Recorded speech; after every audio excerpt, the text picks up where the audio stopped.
Oh guys, oh. Malaking mixer, oh. Laking damage. Buti na lang, ito. Una niyang bangga siguro doon. Diretso siya. Pagilid siya. Ayan. Bangin yan guys, bangin. Napakalalim yung bangin na yan. Ayan, oh. Dagat na yan, dagat.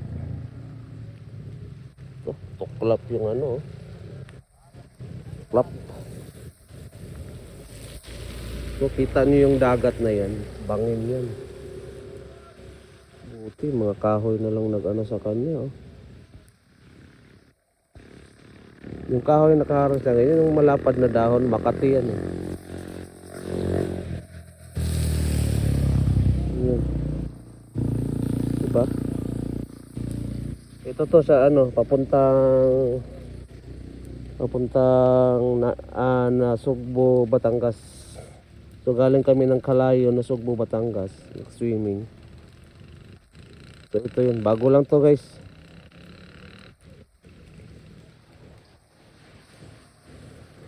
Lagpas po siya ng ano, Ibiang Tunnel. Basta papunta kayo ng Sugbo, Batangas. Ito yun. Layo to. Natakot, no? Hindi mo lang yan itanamaan ng pato, oh. Diba? Ayun, eh. Isang malaking mixer, eh.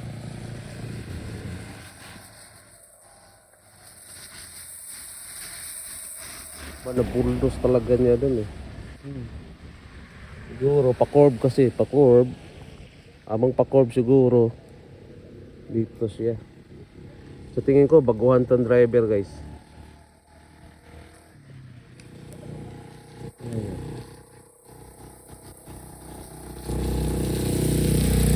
Kaya dapat talaga mga pa-curves, mag-minor ka na. Huwag ka nang magmadali. Ayun. Pa-curve kasi yan dyan, eh.